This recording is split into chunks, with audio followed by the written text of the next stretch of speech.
요한복음 5장 1절부터 15절 같이 보도록 하겠습니다. 여러분, 그 옛날에는 신화라는 것들이 있었는데 이런 것들이었습니다. 박혁거세가 알에서 태어났다. 또 곰이 쑥과 마늘을 먹고 인간이 되었다. 이런 우리나라의 신화가 있고 단군 신화가 있고 또 그리스 신화들도 있습니다. 뭐 여러분 제우스, 뭐 아프로디테 뭐 이런 신화들도 있죠. 그런데 요즘은 이 과학과 이성이 많이 발전해가지고 학문이 많이 발전해서 신화가 나오지 않을 것만 같습니다. 새로운 신화가 안 나올 것만 같습니다. 그러나 여전히 신화는 태어납니다. 존재합니다. 뭐 오늘 신문 보니까 그런 말 나오더라고. 58만 원에 산 비트코인 50개, 10억 찍고 파이어족 선언. 뭐 주식이나 코인이 대박나서 30대에 직장 그만뒀다. 또는 뭐 부동산 갭 투자로 스타벅스 건물주 됐다. 창조주보다 건물주가 더 위대하다. 뭐 이런 배우자 잘 만나 신분이 떡상했다. 뭐 이런 이야기들이 우리가 듣는 신화들입니다. 그런데 이런 신화는 비단 이 세상에만 존재하는 것이 아닙니다. 교회 안에도 존재합니다. 사업하다 망해 자살하려고 했다가 주님이 도우셔서 다시 갑부가 됐다. 성공했다. 기도 열심히 하고 또 성경 많이 읽었는데 서울대 갔다. 또 암 말기 환자였는데 기도 중 환상 보고 암이 사라졌다. 저 같은 목회자한테도 이 신화는 존재합니다. 성도 한 명 없이 상가 지하에서 교회를 시작했는데 기도 열심히 했더니 초대형 교회가 됐더라. 뭐 이런 거. 어쩌면 누군가는 이런 신화가 있어서 이런 빡빡한 세상에서 작은 소망이라도 품고 살아갈 수 있다고 말할지도 모르겠습니다. 오늘 말씀에도 이런 신화가 등장합니다. 과연 우리는 이 수많은 신화들을 어떻게 받아들여야 할까요? 자, 먼저 오늘 말씀의 배경은 유대인의 명절이라고 말하고 있습니다. 무슨 명절인지는 밝히고 있지 않습니다. 왜냐하면 중요하지 않기 때문입니다. 다만 9절에 이 명절이 안식일이었다고 말하고 있습니다. 이 안식일이라는 게 중요한 것이죠. 명절이라서 아마도 사람들이 많이 붐볐을 것입니다. 사람들에게 이 날은 명절이라서 기쁘고 신나는 날이었을 것입니다. 그러나 이 명절의 한쪽에서는 외롭고 소외된 자들이 있었습니다. 여기 보시면 눈먼 자들, 다리 저는 자들, 몸을 제대로 움직이지 못하는 중풍병자들이 있었습니다. 이런 사람들은 어떤 사람들인가요? 누군가의 도움이 없이는 살아갈 수 없는 그런 사람들입니다. 그런데 당시 사람들은 병이 든 이유가 자신들의 죄 때문이라고 생각했습니다. 그래서 가까이 가면은 자신들도 죄 짓는 거라고 생각했어요. 그 병이 있는 사람들 가까이 가면 자기들도 그 죄가 옮겨가지고 자신들도 그렇게 될 거라고 생각했습니다. 그래서 사람들은 그들을 피했습니다. 그러니까 그 병든 사람들에게 유일한 소원은 뭐냐면 자신들의 병이 낫는 거예요. 몸이 온전해지는 것입니다. 그들에게는 그것 자체가 구원이었습니다. 그래서 그들이 모여있던 연못이 베데스다 연못입니다. 여기는 베드자다라고 되어 있는데 우리가 이제 익숙한 이름은 베데스다 연못입니다. 베데스다. 베데스다란 말의 뜻은 뭐냐면 자비의 집이라는 그런 뜻입니다. 왜 사람들은 여기에 모여 있었던 것일까요? 자, 그 모여 있었던 이유에 대해서 3절 중간에 괄호 부분이 이유가 나옵니다. 그들은 물이 움직이기를 기다리고 있었다. 주님의 천사가 때때로 못에 내려와 물을 휘저어 놓는데 물이 움직인 뒤에 맨 먼저 들어간 사람은 무슨 병이 걸렸든지 나았기 때문이다. 그러니까 그 연못에 천사가 내려온다는 거예요. 그래서 그 천사가 그 병을 치유해 주는데 제일 빨리 들어간 사람만 나을 수 있다는 거예요. 이제 그런 소문이 있었던 것이죠. 여러분, 그 당시 로마 사회에서는 이 목욕 문화가 되게 발전해 있었습니다. 발달해 있었습니다. 우리나라나 일본도 이 목욕 문화가 있잖아요. 그런데 그곳에 그 온천물이 있는데 온천물에서 밑에서 그 용천수가 나오는 경우가 있었어요. 근데 그때 우연히 병이 나은 사람이 있었던 겁니다. 우연히 병이 나왔어요. 그리고 나서 사람들에게 이제 어떤 소문이 들었냐면 천사가 내려와서 치료해 준다고 이런 이제 소문이 돌기 시작했습니다. 그런 이제 사람들이 믿었던 거예요. 그런데 이제 또 사람들이 누가 그러면 치유를 받냐? 제일 먼저 들어간 사람이 치유받는다고 이게 소문이 난 거예요. 이게 이제 결국에는 하나의 신화가 만들어지게 되었던 것입니다. 이제 사람들은 어떻게 해서든지 먼저 연못에 들어가려고 딱 그때만 되면 완전히 아비규환이 되는 거예요. 그 장소가. 먼저 들어가려고 얼마나 그렇겠어요. 여러분, 신화가 우리 가운데서 어떻게 만들어지는지 보여주는 그런 예가 있습니다. 꼬꼬무라고 아시나요? 꼬꼬무? 꼬꼬무, 꼬리에 꼬리를 무는 이야기. 그 꼬꼬무라는 프로그램에 제가 최근에 본 이야기였는데 어떤 사람이 그 수백억 원의 그런 범죄 수익금을 밭에다 묻었습니다. 어디다 숨기지를 못하고 이 밭에다 묻었어요.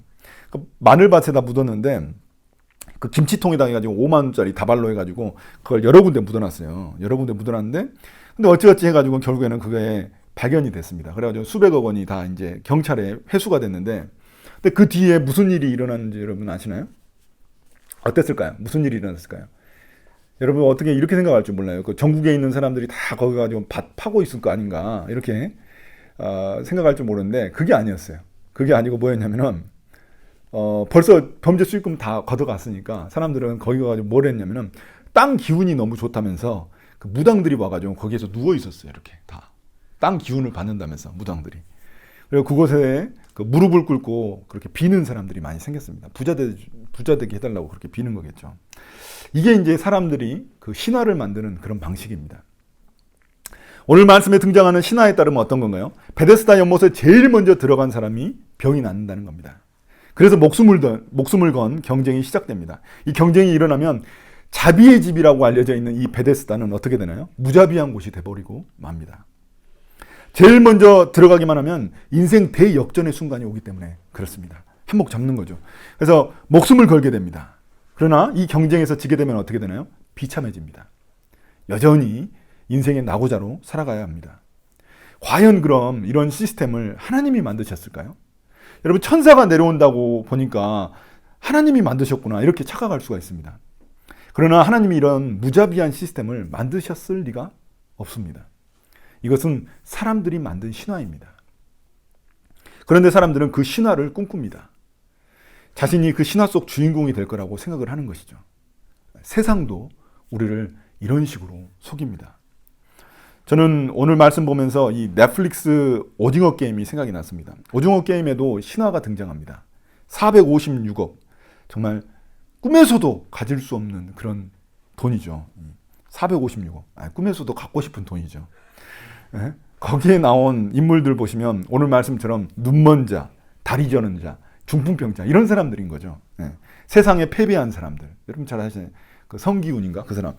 세상에 패배한 사람들, 또 다 잃고 절박한 사람들, 그런 사람들이 모인 것이죠. 그러니까 그 오징어 게임 속 베데스다죠. 예. 그러나 이 오징어 게임 속 그 신화는 속임수에 불과합니다. 예. 그 신화에 속아서 수많은 사람들이 죽어간 걸 여러분들 아시지 않습니까?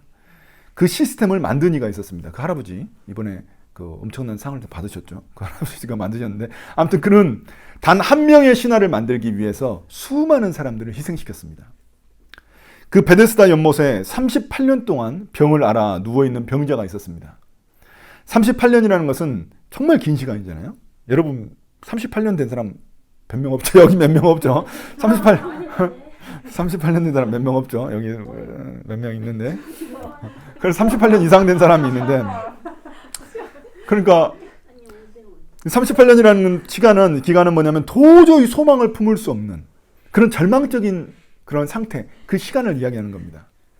여러분 그 이스라엘 백성들이 광야를 헤맸던 시간이 보통 40년이라고 하는데 정확히 따지면 이제 율법 만든 이후에 38년입니다. 그러니까 이 38년이라는 시간은 뭐냐면 정말 절망적인 시간, 정말 힘든 시간, 이런 시간을 이야기하는 겁니다.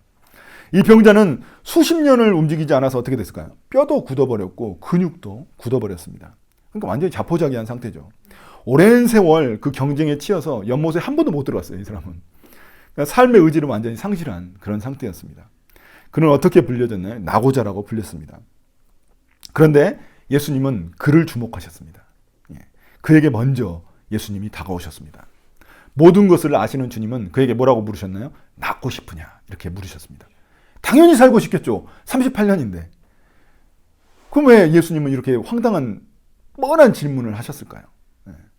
근데 먼저 우리가 볼 거는 그 대답하는 사람, 이 38년 된 병자의 대답도 좀 이상합니다. 그 예수님이 그렇게 낫고 싶으냐 물어보시면 예, 낫고 싶습니다. 낫고 싶습니다. 막 이렇게 해야 되는데 그냥 예, 아니요. 뭐 이렇게 이야기해야 될 거 아니야.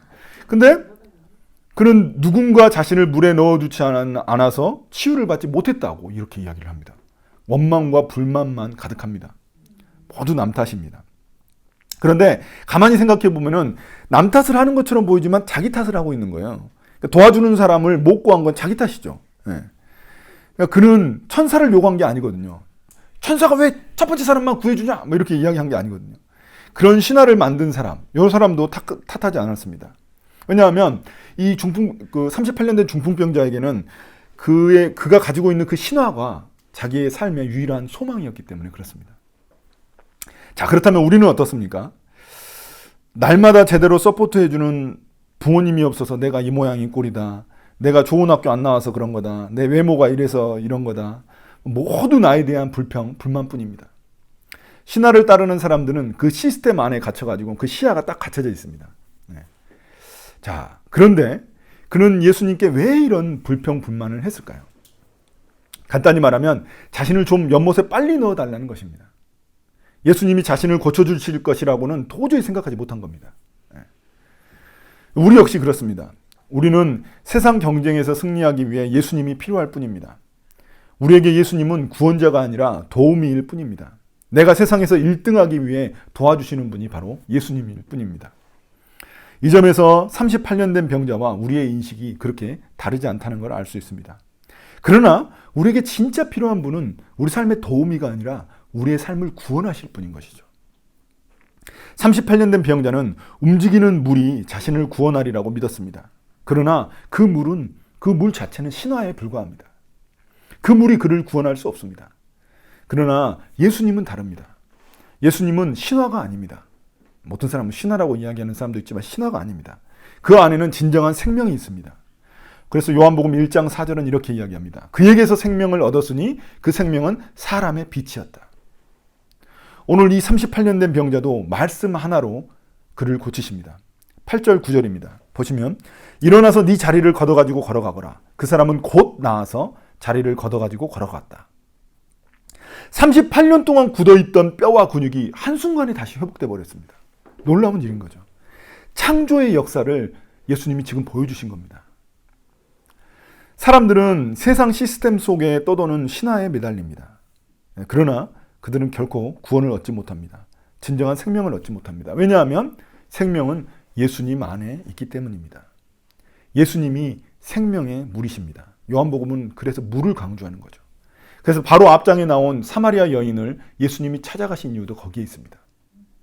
타는 듯한 목마름을 가진 그 5명의 남편이 있고 지금 살고 있는 남자도 남편이 아니었던 그 여자에게 생수를 주시기 위해 그 여자를 찾아간 것입니다. 그리고 주님은 우리도 찾아오셨습니다. 그래서 우리가 지금 이 자리에 있는 것이죠. 누가 우리를 구원하실 수 있을까요? 세상의 여러 신화들이 우리를 유혹합니다. 돈과 명예, 성공, 쾌락의 신화가 우리를 속입니다. 심지어 교회들도 온갖 성공 신화들로 우리를 속이려고 합니다. 예전에 신림동의 어떤 교회는 사법고시 배출자가 되게 많이 나왔대요. 그래서 그 교회가 한순간에 부흥했습니다. 수많은 고시생들이 몰려왔거든요. 사법고시생들이 많이 나온다고, 합격한 사람들이 많이 나온다고 소문이 나가지고 그렇게 됐답니다. 또 어떤 교회는 병을 잘 고치는 그런 교회가 있었나 봐요. 그래가지고 거기도 소문 나가지고 마지막 그 지푸라기라도 잡고 싶은 사람들이 다 몰려갔다고 합니다. 그러나 여러분 기억하셔야 됩니다. 우리는 기억해야 됩니다. 세상에서 잘 되고 또 성공하고 치유받는 그 신화의 주인공을 만드는 곳이 교회가 아니라는 것입니다. 속지 마시기 바랍니다. 이러한 신화는 우리를 채찍질해서 우리를 더욱더 피곤하게 만들 뿐입니다. 한병철 교수라는 분이 있는데 이 베를린 이쪽의 그 교수신데 이 피로사회라는 아주 얇은 책을 이분이 내셨습니다. 그분이 지적하는 이야기가 뭐냐면 우리나라가 이 세상이 지금 만성 피로사회가 된 것은 긍정성의 과잉 때문이었다고 이야기합니다. 긍정성의 과잉. 이게 무슨 말이냐면 그 신화가 우리의 긍정성을 자극한다는 겁니다. Yes, I can do it. Yes, you can do it. 막 이런 거 있잖아요. I can do it. You can do it. We can do it. 막 이거 있잖아요. 그런 거. 이게 바로 그 긍정성의 과잉이라는 거예요. 이게 우리를 피곤하게 만든다는 겁니다. 이 세상을. 왜냐하면 거기에서 실패하게 되면 어떻게 되나요? 인생의 낙오자가 되고 또 아니면 우울증 환자가 되는 겁니다. 우울증 환자들이 지금 많은 이유가 그런 거죠. 그러나 예수님은 그 시스템 안에서 우리를 구원해 주시는 분이십니다. 꺼내 주시는 분이십니다. 그 예수님이 우리에게 주시는 선물은 구원이고 쉼과 안식입니다. 무자비한 세상 속에서 그분이 진정한 베데스다, 자비의 집이 되십니다. 물론 이 세상에 속해 있으면서 경쟁 시스템을 우리가 아예 피할 수는 없습니다. 그렇죠. 우리가 어떻게 피하겠어요? 학교 들어갈 때도 경쟁하는데. 그렇지만 주님이 원하시는 경쟁은 좀 다르다는 것입니다. 주님이 성경에서 우리에게 말씀하시는 경쟁은 올라가기 위한, 누군가를 밟고 일어서기 위한 경쟁이 아니라 누군가를 섬기기 위한 경쟁입니다. 예수님이 강조하시는 경쟁이에요, 이게. 혼자만 잘 사는 그런 경쟁이 아니라 함께 잘 사는 그런 경쟁입니다. 세상 속에 살면서 우리는 경쟁 자체를 피할 수는 없습니다. 그러나 그 경쟁의 목적과 방향이 바뀌면 우리는 피곤하지 않고 그곳에서 자유해질 수 있습니다. 그것이 예수님이 우리를 구원하신 목적입니다. 예수님이 꿈꾸시던 그 하나님의 나라, 꿈꾸는 하나님의 나라는 바로 이런 세상을 만드는 것입니다. 교회가 그 예수님의 꿈을 이루어주는 그런 장소가 되어야만 합니다. 그런 베데스다가 되어야만 합니다. 그래서 저는 그런 그 성공 간증하는 거 있잖아요. 그 교회 보면 성공 간증하는 교회들 많이 있거든요. 그거 별로 좋아하지 않습니다. 네. 성공 간증하는 거. 세상에서 신화의 주인공이 되고자 하는 청년들을 모이게 하기 위해서는 이런 성공 간증들이 또 되게 잘 쓰입니다. 네. 그렇잖아요. 의사, 막 변호사, 아니면 뭐 판사, 또 아무튼 세상에서 높은 지위에 있는 사람들이 와가지고 내가 예수님 믿었더니 너무 잘 되더라. 내가 예수님 믿었더니 이 자리에 왔더라. 이렇게 이야기하면은 사람들 되게 좋아하죠. 청년들이 더 좋아하죠. 나도 저렇게 하면 저렇게 될 수 있구나. 뭐 이런 생각을 하게 됩니다. 그러나 그게 바로 주님이 원하시는 길이 아니라는 것입니다. 그래서 저는 우리 교회는 그렇게 간증을 많이 안 하기를 바라는 마음입니다. 저는 나중에라도. 그런 성공 간증들, 그런 거 안 했으면 좋겠어요.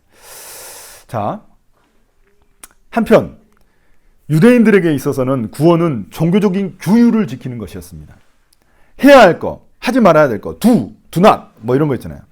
철저히 지키는 것을 가지고 자신들이 얻어지는 상이 바로 구원이라고 그들은 믿었습니다. 그래서 유대인들은 어떻게 했나요? 안식일을 철저히 지켰습니다. 지금도 그렇게 지키고 있죠. 많은 종교들이 대부분 이렇게 종교적인 규율을 지키는 것을 자신들의 구원받는 길이라고 생각합니다. 그런데 하필 예수님이 기적을 행한 날이 바로 이 안식일이었습니다. 그날에는 누구든지 일을 하면 안 됩니다. 쉬어야 됩니다. 그런데 누가 일을 했을까요? 38년 된 병자가 일을 했습니다. 자, 오랜 세월 자기가 깔고 있었던 그 자리가 있었어요. 깔고 있었던 방석이 있었어요. 그 38년 얼마나 깔고 있었는지 모르겠지만 아무튼 그 자리를 갖다가 그가 들고 일어나가지고 걸어간 거예요. 근데 그 안식일 법에 따르면 뭐냐면 들고 걸어가면 일이에요. 이거 일을 하면 안 되는 거예요. 아무것도 안 해야 돼요? 아무것도 안 해야 돼요. 누워 있어야 돼요. 가만히 누워 있으면 안식일이에요. 그게 안식일 법이에요.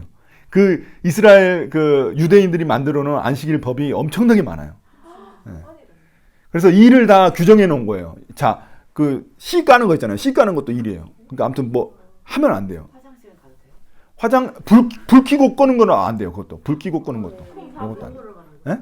밥도 다 전에 다 해놓은 거죠. 밥도 다 해놓고 전에 먹을 수는 있는데 먹는 거까지는 괜찮아요. 근데 일을 하면 안 돼. 일.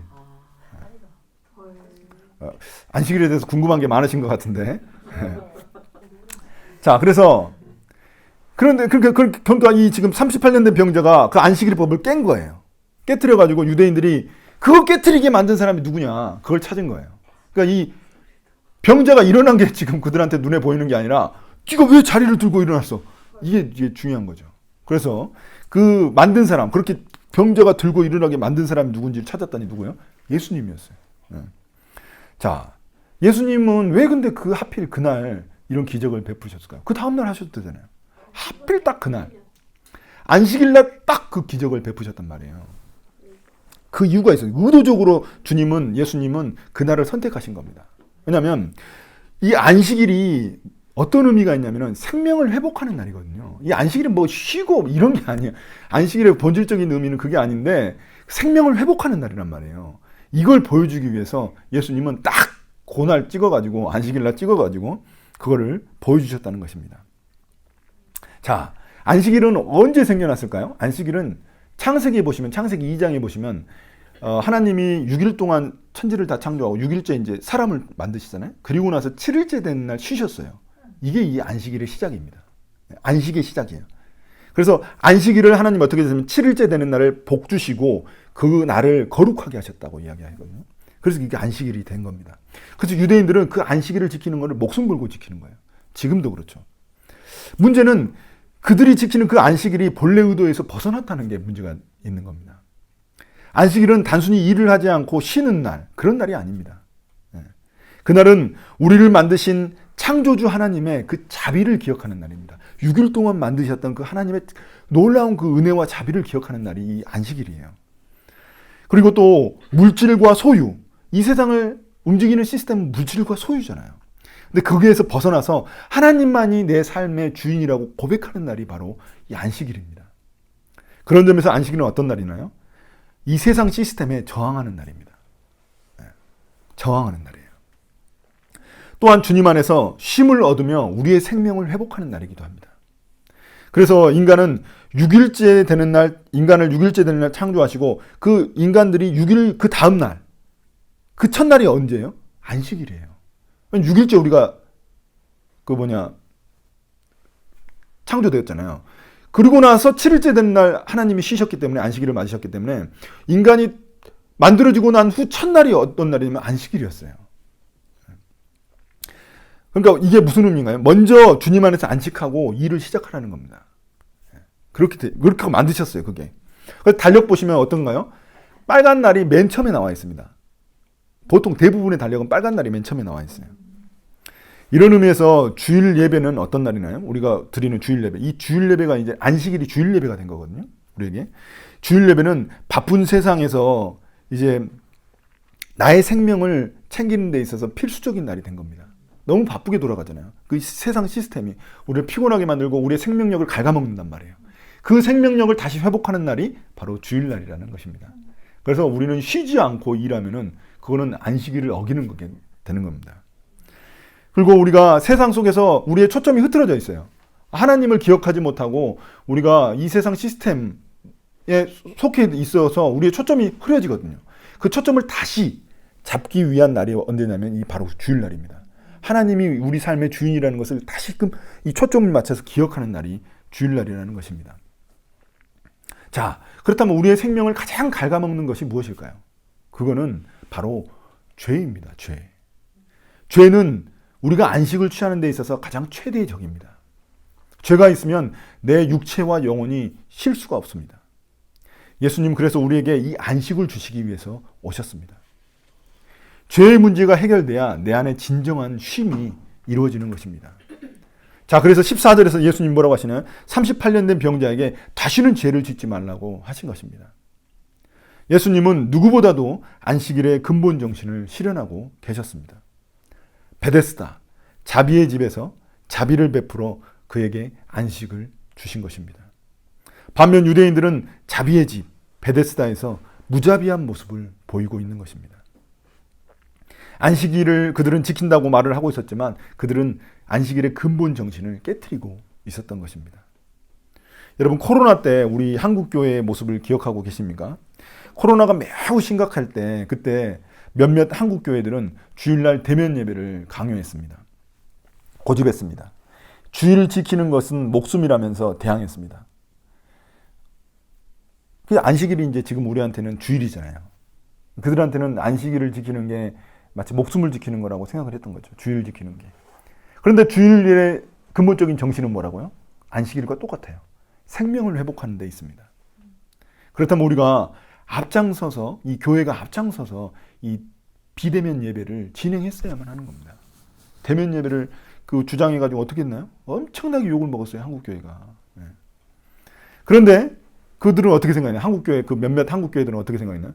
자신들을 막 핍박하고 욕하고 막 그러니까 자신들이 핍박받는다고 생각했어요. 아, 우리가 주님의 일을 하니까 핍박받는구나. 우리가 주의를 지키려고 하니까 핍박받는구나. 뭐 이렇게 생각했단 말이에요.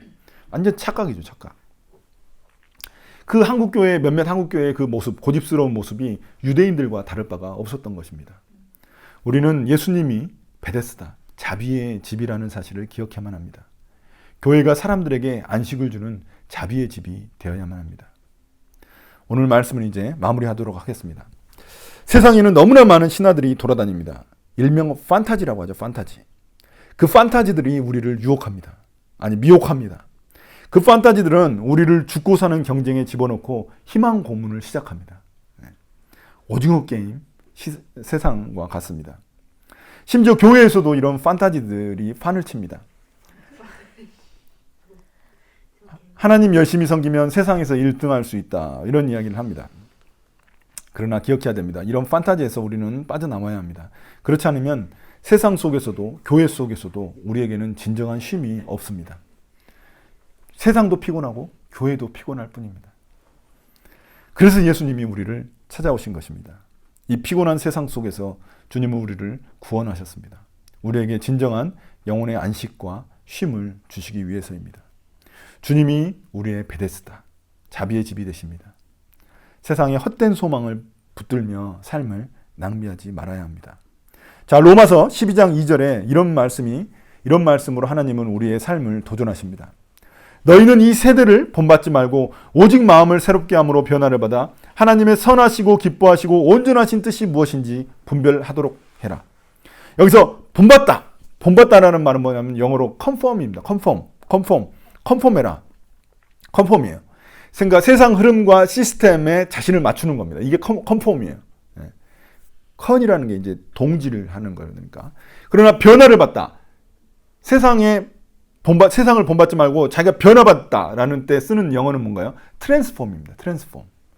세상의 틀, 시스템을 변화시켜 나가는 삶. 이 삶을 트랜스폼이라고 이야기하는 겁니다. 그것을 위해서 우리에게 필요한 게 뭐냐고요? 마음을 새롭게 하는 겁니다. 마음을 새롭게 하는 거. 신화에 갇힌 우리의 사고방식을 바꿔야만 하는 겁니다. 이를 통해서 이 치열한 세상 속에서 이 베데스다 연못의 그 치열하게 죽고 살기 위해 싸우는 그런 세상 속에서 주님이 주시는 이런 참된 안식을 누리는 저와 여러분이 되시기를 예수님의 이름으로 축복합니다. 아멘.